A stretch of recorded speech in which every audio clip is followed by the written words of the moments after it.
लोकसभा निवडणुकांच्या तोंडावर वेगवेगळे मुद्दे समोर येत आहेत। त्यावरून वातावरण ऑलरेडी तापलेलं आहे आणि असं असतानाच विरोधी पक्षनेते विजय वडेट्टीवार यांनी एक विधान केलंय ज्याने राजकारण तापलेलं आहे। हु किल्ड करकरे या पुस्तकाचे लेखक एस.एम. मुश्रीफ आपल्या सोबत आहेत। वडेट्टीवार यांनी याच पुस्तकातून समोर आलेल्या वाक्याचा आधार घेत वक्तव्य केलं होतं। त्याने नवा वाद पेटलेला आहे। या वादावर सत्ताधारी पक्षाकडून तीव्र प्रतिक्रिया उमटतायत। आमचे प्रतिनिधी ज्ञानेश्वर साळोखे हे लेखक मुश्रीफ यांच्या सोबत आहेत। ज्ञानेश्वर, मुश्रीफ सरांनाच या संदर्भात आपण विचारूया। जो काही राजकीय वाद आता उद्भवलेला आहे, विजय वडेट्टीवारांनी जो दावा केलेला आहे की आरएसएस समर्थक यांच्याकडूनच आहे ते करकऱ्यांना गोळ्या घातल्या गेल्या, कसाबच्या गोळीनं ते मारले गेलेले नाहीत, शहीद झालेले नाहीत, ह्या सगळ्या दाव्यासाठी त्यांनी तुमच्या पुस्तकाचा दाखला दिलेला आहे। तुमचं यावरती काय मत आहे? हे सत्य आहे का? माझ्या पुस्तकामध्ये जो पुरावा मी दिलेला आहे तो त्यामध्ये दोन पुरावे आहेत ह्या संबंधीचे। एक फॉरेन्सिक सायन्सचा रिपोर्ट की ज्यामध्ये गोळ्यासंबंधीचा रिपोर्ट आहे आणि ह्या कोर्टातला निकाल, ह्या केसचा कोर्टाचा निकाल, ह्या दोन गोष्टीवर आधारित माझं ह्याबाबतलं मत आहे। ह्या कोर्टाच्या जजमेंटमध्ये स्पष्ट म्हटलेलं आहे की करकरेंच्या शरीरात ज्या गोळ्या मिळाल्या त्या अजमल कसाब किंवा इस्माईल खान यांच्या रायफलमधून उडवलेल्या नव्हत्या। त्या जजमेंटमध्ये आणि त्या फॉरेन्सिकच्या रिपोर्टमध्ये असंही म्हटलं आहे आणि पोस्टमॉर्टम रिपोर्टमध्ये की करकरेंच्या बॉडीवर त्यांच्या मानेपासून या खांद्याच्या एवढ्या 2 इंचाच्या भागात रिव्हॉल्वरनी 5 गोळ्या वरून खाली पोटात मारलेल्या आहेत। 5 गोळ्या मारल्यात, त्यातल्या 3 निघून गेलेत, 2 पोटात राहिल्यात आणि त्यांच्यामुळे त्याचा मृत्यू झाला। ह्या कुणाच्या गोळ्या होत्या? मग ह्या कुणाच्या गोळ्या होत्या? कारण हा पोस्टमॉर्टम रिपोर्ट त्यावेळी कोर्टापुढे होता। तो पोस्टमॉर्टम रिपोर्ट आपल्या उज्ज्वल निकमकडे होता। तर त्यांनी त्याच वेळी कोर्टाला असे विनंती करायला पाहिजे होती की त्यांनी तपासी यंत्रणेला आदेश द्यावा की ह्या गोळ्या कोणी मारल्या ह्याची सखोल चौकशी करा, असा आदेश त्यांनी द्यायला पाहिजे होता। पण ज्यांनी गोळ्या मारल्या ते कोण होते त्यांना माहीत होतं, त्यामुळे त्यांना वाचवण्यासाठी त्यांनी तशी विनंती कोर्टाला केली नाही। कोण होते मग ते? आता मी स्वतः ह्याचा तपास केला गेल्या 3-4 वर्षात आणि 2019 पर्यंत मी तपास केला आणि तपास करून मी सर्कमस्टेन्शियल किंवा परिस्थितीजन्य पुरावा जो गोळा केला त्याच्यावरून संजय गोविलकर नावाचे एक असिस्टंट पोलीस इन्स्पेक्टर होते, त्यांनी ह्या गोळ्या मारल्या ह्या निर्णयाप्रत मी आलो। मग मी त्याप्रमाणे एक रिपोर्ट शासनाला लिहिला, शासनाच्या चीफ सेक्रेटरींना माझा जो पुरावा आहे तो जोडला आणि त्यांना मी सांगितलं की मी चौकशी केली आहे, त्यामध्ये मी ह्या निर्णयाप्रत आलेलो आहो आणि ह्यामध्ये सरकारी वकिलांची चूक आहे, त्यांनी जाणून बुजून ह्या गोष्टी टाळलेल्या आहेत। पण आता सुप्रीम कोर्टाचा जो निकाल लागला असल्यामुळं तुम्ही सुप्रीम कोर्टात शासनातर्फे रिव्ह्यू पिटिशन करा आणि ह्या बाबतीत फेर तपास करण्याची मागणी करा, विनंती करा। अशा प्रकारे मी रिपोर्ट पाठवला। तुमच्याकडे पुरावे सगळे होते या रिपोर्टमध्ये? हां, जे पुरावे सर्कमस्टेन्शियल मी म्हणतो परिस्थितीजन्य सगळे पुरावे माझ्याकडे होते, ते मी गव्हर्नमेंटला दिले आहेत आणि गव्हर्नमेंटला विनंती केली आहे की त्यांनी या बाबतीत फेर तपास करण्यासाठी सुप्रीम कोर्टाकडून परवानगी घेऊन फेर तपास करावा। तो रिपोर्ट 2019ला पाठवला, त्याच्यानंतर 2021 साली पहिला रिमाइंडर पाठवलं, परत एक स्मरणपत्र 2022ला पाठवलं, पण शासनाने याची कुठलीही चौकशी केली नाही किंवा मला कुठलंही उत्तर अद्यापपर्यंत दिलेलं। कुठलं सरकार होतं त्या काळी? मग त्या सरकारनं हे का केलं नाही वाटतंय? आता हे सरकार कुठलं होतं हा महत्वाचा भाग नाही, विचारसरणी कुठल्या विचारसरणीवर आपलं सरकार चालतं हे महत्वाचं आहे। ते सरकार त्यावेळी मला वाटतं शिवसेना काँग्रेस वगैरेंचं सरकार असावं काय, किंवा त्यांचा असो, काँग्रेसचा असो किंवा बीजेपीचा असो, विचारसरणी काँग्रेस राष्ट्रवादीचं त्यावेळी सरकार होतं। मग त्यांनी का हे केलं नाही वाटतं, याचा तपास योग्यरित्या केला नाही? नाही, तो आता त्यांना माहित, मी काय त्यांना ते विचारू शकत नाही. त्यांनी तपास का केला नाही माहित नाही. नीट केला नाही तपास त्यावेळेचा वाटते, मग ते नीट पद्धतीनं हा तपास झाला नाही वाटतं? मी नीट तुम्ही झाला. ज्या पद्धतीनं तो उज्ज्वल निकमांच्यावर आरोप केला की उज्ज्वल निकमांनी ज्या पद्धतीनं हे सगळं करायला पाहिजे होतं, गोळ्या कोणाच्या, मग ते सरकार पण त्या सरकारची जबाबदारी नाही ना. सरकारी वकील कशासाठी नेमतात? सरकारी वकील याच्यासाठी नेमतात. सरकारचे गव्हर्नमेंट मुख्यमंत्री हे बघत नाहीत.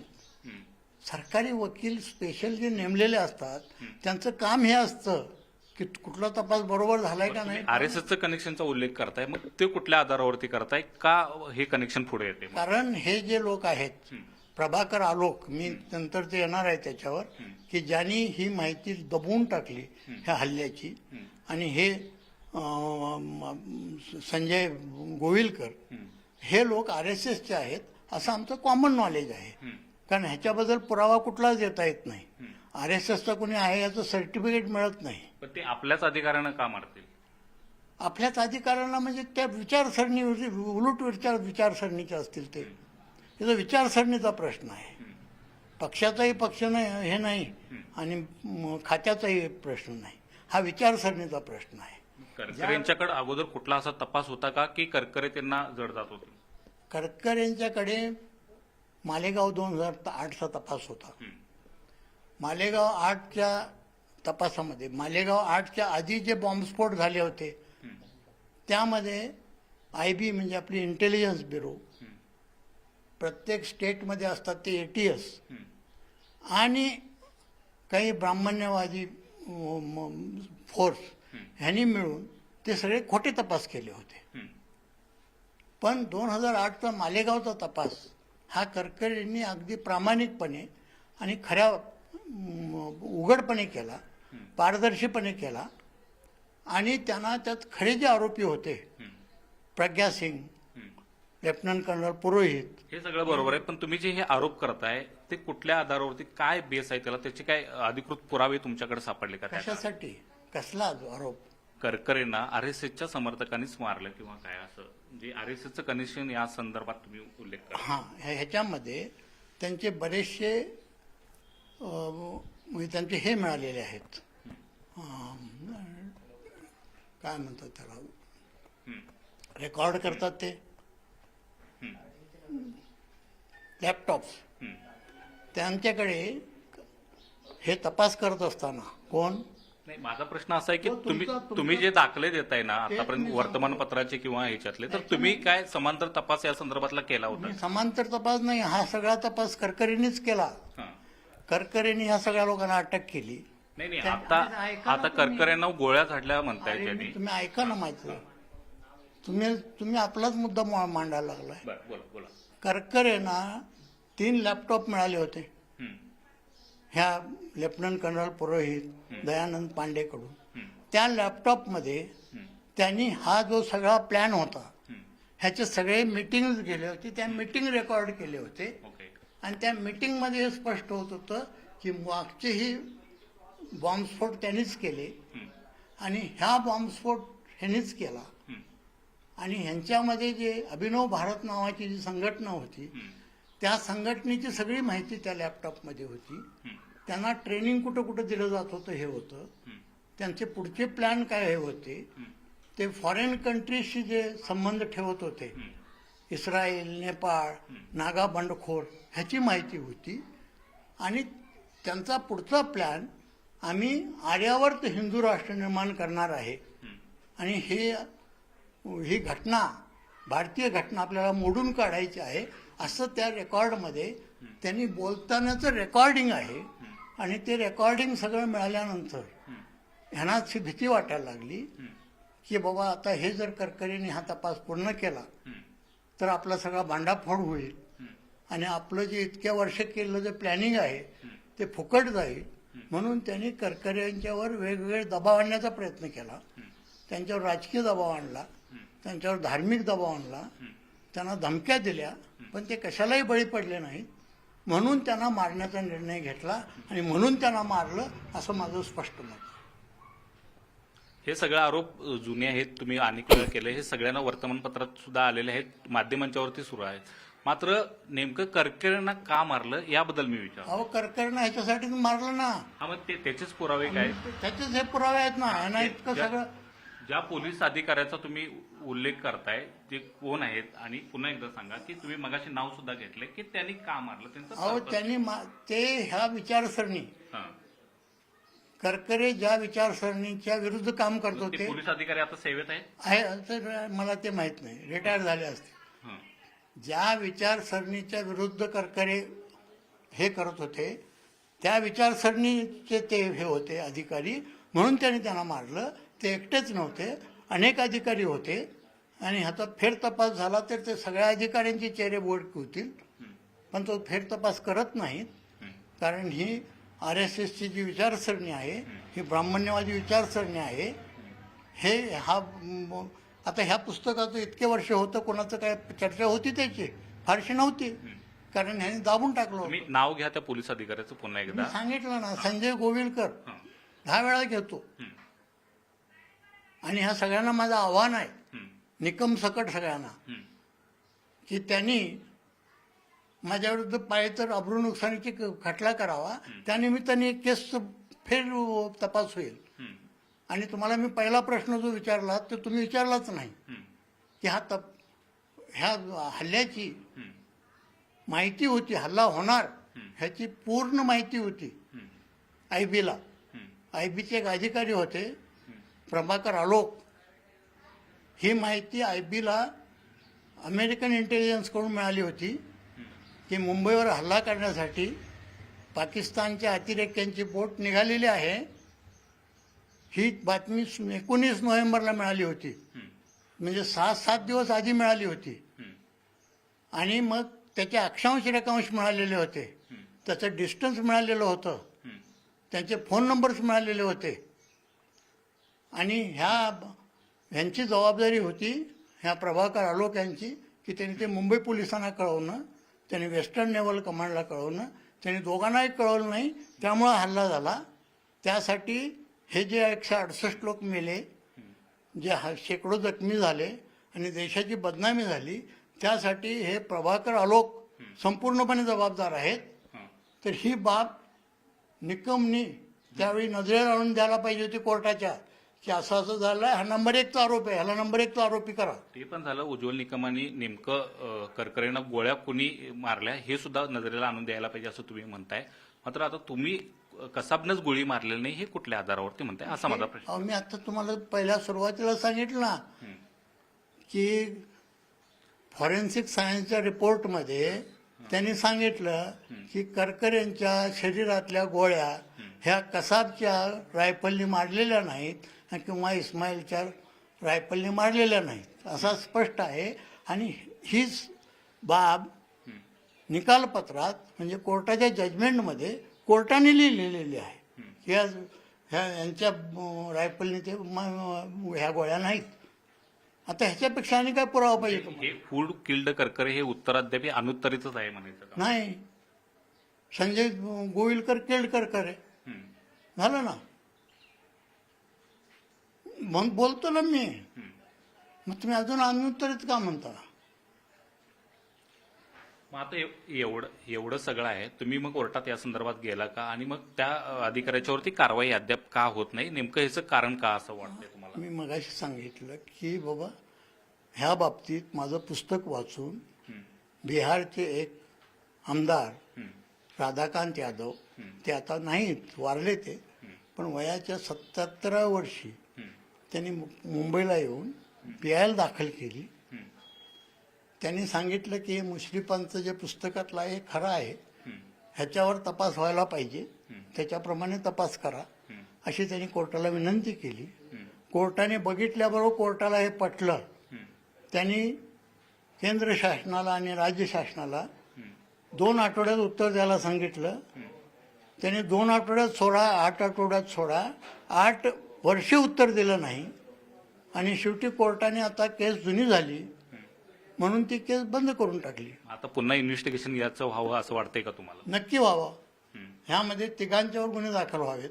कोणाकोणाच्या? प्रभाकर आलोक, की ज्यांनी ही हल्ला होणार ही माहिती लपवून दिली आणि त्यामुळे हल्ला झाला, ते संजय गोविलकर की ज्यांनी ह्या गोळ्या करकरेंच्या बॉडीत मारल्या, आणि ही माहिती लपवणारे उज्ज्वल निकम ह्या तिघांच्यावरही गुन्हे दाखल व्हावेत असं माझं म्हणणं आहे. पण या सगळ्या गोष्टीचं 26/11च्या हल्ल्याचा सध्या राजकारण होते का वाटते का? कारण आत्ताच हा मुद्दा चर्चेला आला, या अगोदर वडेट्टीवारांनी सुद्धा कधी उपस्थित केला नाही किंवा या संदर्भातली चौकशी करण्याची मागणी झाली नाही. आता तो मला माहीत नाही आत्ता का झाला, त्यात राजकारण असू शकेल, पण त्यामुळे काही चांगलं होत असेल तर बरं आहे ना. निवडणुकीचा हा मुद्दा व्हावा असं वाटतंय का? नाही, हा निवडणुकीचा मुद्दा नाहीच आहे. हा निवडणुकीचा मुद्दा अजिबात नाही आहे. हा निवडणूक झाली तरी हा मुद्दा चालू राहिला पाहिजे आणि याचा पाठपुरावा झाला पाहिजे असं माझं म्हणणं आहे. भाजपकडून काँग्रेसला कसा चिंता असं म्हटलं जाते, पण काँग्रेसकडून भाजपवरती आरोप केले जातात, उज्ज्वल निकम देशद्रोही अशा पद्धतीचे आरोप केले जातात. मग या आरोप प्रत्यारोपाकडे कसं बघताय? नाही, हे आरोप प्रत्यारोप हा राजकीय विषय आहे त्यांचा. उज्ज्वल निकमांचं कृत्य देशद्रोह आहे एवढं मी मानतो काय, पण आता बीजेपीकडं किंवा निकमांच्याकडं ह्या माझ्या मुद्द्याला उत्तर नाही, म्हणून ते काहीतरी इमोशनल विषय काढतात. हं? की बाबा ते तुमचा मुद्दा खोडून काढायचा कोणीच प्रयत्न केला नाही नाही, आजपर्यंत. अजिबात केला नाही. तो मुद्दा खोडून टाका ना, की बाबा पहिला मुद्दा हा आहे की ही माहिती हल्ला होणार, ही स्पेसिफिक माहिती आयबीला होती का, ती त्यांनी मुंबई पोलिसांना दिली होती का, वेस्टर्न आता हा सगळा मुद्दा चर्चेला आलाय, तर आता तुम्ही स्वतःहून कोर्टात जाणार का, पीआयएल दाखल करणार? नाही, मी आता नाही करणार. मला जे करायचं होतं ते मी केलं, आता कुणीतरी करावं दुसऱ्याने. नक्कीच. तर हे होते शमशुद्दीन मुश्रीफ यांनी जे काय सध्या राजकारण 26/11च्या हल्ल्यावरून सुरू आहे त्याबाबत वक्तव्य आहे ते केलेलं आहे. पुन्हा एकदा आपण त्यांच्याकडे जाऊया. यस तुमच्या पुस्तकावरून जो सगळा गदारोळ सुरू आहे, राजकारण जे सुरू आहे, ह्या सगळ्या गोष्टीकडे आता कसं बघताय? कारण तुम्ही पुस्तकामध्ये जे मुद्दे आहेत ते मांडले होते, अनेक वर्षानंतर आता ते चर्चेला आले. नाही, त्या निमित्ताने चर्चेला आला याचा मला आनंद आहे. आम्ही खूप प्रयत्न केला हे चर्चेला आणायचा, खूप प्रयत्न केला प्रसिद्धी द्यायला, तरी मिळाली नव्हती. पण ह्या निमित्ताने ते आलं, त्यामुळं मला न कळत निकम साहेबांचं सुद्धा आभार मानलं पाहिजे असं वाटतं. कारण त्या निमित्ताने हा विषय चर्चेला आला. त्याचं राजकारण होतं याच्याबद्दल माझं काही म्हणणं नाही, पण या राजकारणामुळं हा विषय चर्चेला आला आणि ह्यामुळे जर काय बरं होत असेल तर ते चांगलंच आहे असं मला वाटतं. या हल्ल्याला राजकीय रंग तर आलाय, पण आता धार्मिक रंग सुद्धा देण्याचा प्रयत्न जो सुरू आहे, मग त्याकडे कसं बघताय? धार्मिक लोक दुसरं कोणी देणार नाही. ज्यांच्याकडे दुसरे मुद्दे नाहीत तेच देणार. ह्या मुद्द्याला जर उत्तर दिलं तर काय धार्मिकात, आता त्याला माहिती हे आलं, ह्याला काय धार्मिक धर्मच नाही ना. हा मरणारा ब्राह्मण आहे, मारणारा ब्राह्मण आहे, ह्याला काय धार्मिक आहे? आरएसएसच्या नावामुळे हे धार्मिक रंग दिला जातोय असं वाटत नाही का? मग कारण वडेट्टीवारांनी थेट नाव आरएसएसचा मुळे धार्मिक जर रंग दिला असं वाटत नाही, कारण हे वैचारिक आहे. ही वैचारिक लढाई आहे, धार्मिक लढाई नाही आहे. तेव्हा आरएसएसच्या जे विचारसरणीशी हे आहे ना, त्या विचारसरणीचे लोकांनी त्याला विरोध करणारे लोक, अशी ही लढाई आहे. ही काय माझ्या दृष्टीने ही राजकीय लढाई नाही. काही कारण नसताना आरएसएसचं नाव यात खिचून आणलं जाते असा एक मग आरोप होते. नाही, असं नाही आहे. कारण ते अभिनव भारतचे जे लॅपटॉप मिळाले, ज्याच्यामध्ये मीटिंगच्या ज्या माहिती आहेत की ज्या ह्या मालेगाव 2008च्या तपासाच्या मध्ये कोर्टापुढे आज आहेत, त्यामध्ये आपण कसे सगळे आरएसएस साठी काम करतो हे त्यांनी मान्य केलेलं आहे. म्हणजे ह्यासाठी जी अभिनव भारत नावाची जी संस्था स्थापन केली होती ते दुसरं तिसरं काही नसून ते कट्टर आरएसएस वालेच होते, हे त्या लॅपटॉपवरून स्पष्ट होतं. मालेगावचं प्रकरण वेगळं आणि 26/11चं प्रकरण वेगळं, त्या तपास यंत्रणा वेगळ्या, एजन्सीज वेगळ्या आणि इकडच्या वेगळं. नाही, असं नाही. त्याची एकमेकांची कनेक्टेड आहेत ना. मालेगाव 2008 मुळे तरी 26/11 मध्ये करकरेंना मारलं गेलं. मालेगावचं जर करकरेंनी त्यांच्या सांगण्याप्रमाणे तपास केले असते आणि ह्या आरएसएसच्या लोकांना जर अटक केली नसती तर करकरेंना मारण्याचं कारणही नव्हतं आणि हल्ला होऊ द्यायचं कारण नव्हतं. ह्या सगळ्या कनेक्टेड गोष्टी आहेत, त्या अनकनेक्टेड नाहीत. अगोदर हे सगळे अलर्ट आले होते, तर मग हल्ल्याची वाट का बघितली गेली? 26/11चा हल्ला जो झाला, अगोदर अलर्ट आहे तुम्ही म्हणता. तेच म्हणतो ना, म्हणून ते ज्यांची जबाबदारी होती, प्रभाकर आलोक, त्यांनी जे लपवलं त्यांच्या विरुद्ध निकम यांनी हे करायला पाहिजे होतं ना त्याच वेळी. हा फार मोठा, म्हणून मी म्हणतो प्रभाकर आलोक जे आयबीचे सहसंचालक होते आणि जे RSS मध्ये आतल्या गोटातील आहेत अशी आमची आतली माहिती आहे. मग हे सगळं त्यांना मारायचाच कट होता, तर मग 26/11च्या हल्ल्याची का वाट बघितली होती असा पण एक मग त्याचा संदर्भ येऊ शकतो ना. त्यामुळे त्यांचं काहीतरी हे असेल की आपल्या अंगावर येऊ नये, त्या कटात मारला असं व्हावं. हं? तेव्हा जे दिशाभूल सगळी करायची दिशाभूल करण्यासाठी केलं असेल. पण हे लॉजिक पटेल का साहेब? हे लॉजिक करेक्ट आहे, हे लॉजिक करेक्टच आहे. कारण हे एवढं मोठं हा देशावरती हल्ला होता, मुंबई अहो ह्या देशाविरुद्ध कट होता. तो देशाविरुद्ध कट करणारी एक संघटना की स्वतःला देशभक्त समजत होती, त्यांचं भांडाफोड होत होता. पण हा देशावरचा हल्ला होता, मोठमोठे अधिकारी गेले, कामटे गेले, साळसकर गेले आणि आपले सगळे अधिकारी, पोलीस दलाचे कॉन्स्टेबल हे सगळे त्यावेळी शहीद झाले. मग असं असताना मग ह्या सगळ्या देशविरोधी हल्ल्यामध्ये हे सगळं कट रचला जाईल असं वाटतं. प्रभाकर आलोकला अटक करून विचारा ना त्याला. प्रभाकर आलोकला अटक करा आणि त्याला विचारा की का होऊ दिला तू. प्रभाकर आलोकला अटक करणं जरूर आहे. माझा प्रश्न असा होता की देशावरती हल्ला असताना हे RSS हा कट करेल किंवा त्यांना अधिकाऱ्यांना मारेल असं का? काहीही करू शकतात ते. अच्छा. हां, ते देशाविरुद्ध बॉम्बस्फोट घडवून आणतात, देशाविरुद्ध हिंदू मुस्लिम दंगल घडवून आणतात. त्यांना देशाशी काही कर्तव्य नाही. त्यांना आपला ब्राह्मण्यवाद फक्त ठेवायचा आहे, त्यासाठी ते करतात. ब्राह्मणवादाचं वर्चस्व हिंदू धर्मावर कायम ठेवायचं आहे, त्यासाठी हे करतात आणि त्यासाठी ते कुठल्याही थराला जाऊ शकतात. तुमचा वैयक्तिक तर RSS वर राग नाही ना? माझा वैयक्तिक RSS वर राग नाही, काय कारणही नाही. पण त्यांचे कृत्य दिसतात आणि त्यावर मी RSS वर एक पुस्तक लिहिलेलं आहे, RSS देशातील नंबर 1 ची अतिरेकी संघटना म्हणून. त्याच्यावरही कोणी त्यांनी चॅलेंज केलं नाही अजूनपर्यंत. आणि एक पुस्तक लिहिलेलं आहे, ब्राह्मिनिस्ट मॉम मुस्लिम्स हँग, त्याच्यावरही कोणी हे केलं नाही. आणि ह्याचं उद्घाटन एका ब्राह्मण जजाच्या हस्तेच झालेलं आहे. हो, तुम्ही आता किती विचारणार आहे? पुन्हा ह्याला काही एंड नाही. हा, चला, थँक्यू. नक्कीच. तर हे होते शमशुद्दीन मुश्रीफ. त्यांनी जे सध्या राजकीय आरोप प्रत्यारोप रंगत आहेत त्यावरती नेमकं त्यांची भूमिका जी काय आहे आणि त्यांनी जे पुस्तक लिहिलं त्या पुस्तकामुळे जो वाद निर्माण झाला त्याच्यावरती आपलं मत आहे ते व्यक्त केलेलं आहे. आणि त्यामुळं आता नेमकं या सगळ्या आरोपांना नेमकं कोण उत्तर देणार हेच पाहणं महत्त्वाचं असणार आहे. अगदी खरं आहे ज्ञानेश्वर, ज्या पद्धतीनं तुम्ही सांगतायत आणि मुश्रीफांनी जे दावे केलेले आहेत, मुश्रीफांचं अगदी स्पष्ट म्हणणं आहे की मी जे दावे केलेले आहेत ते खोडून काढावेत, हे लपवून ठेवलेलं आहे आणि कोर्टाच्या आदेशातही तसंच म्हटलं गेल्याचा दावा मुश्रीफांनी केलाय. मात्र पुन्हा एकदा मुद्दा हाच उपस्थित होतो की जर हे त्याच वेळेला झालं होतं तर त्यानंतर हे तत्कालीन सरकारच्या वतीनं समोर का आणलं गेलं नाही, लपवून का ठेवलं गेलं. आणि पुन्हा एकदा जो मुद्दा होता की जर फक्त ब्राह्मण्यवादामुळे किंवा त्यांचा जर करकऱ्यांवरती रोष होता तर मग त्यांना करकरेच जर त्यांच्या टार्गेटवरती होते तर देशावरचा हल्ला का घडवून आणला गेला, या प्रश्नांची उत्तरं आहेत ती अद्यापही मिळत नाहीयेत. त्यामुळे पुन्हा एकदा या सगळ्या एकूणच गोष्टीमुळे राजकारण ढवळून निघालेलं आहे. हू किल्ड करकरे हे पुस्तक जेव्हा आलं होतं त्याच्यावरनं त्यावेळेला चर्चा झालेली होती. मात्र आता जवळपास 20 वर्षानंतर 22 वर्षानंतर हे वाद आता पुन्हा एकदा निवडणुकाच्या तोंडावरती हे वाद उफाळून आलेले आहेत.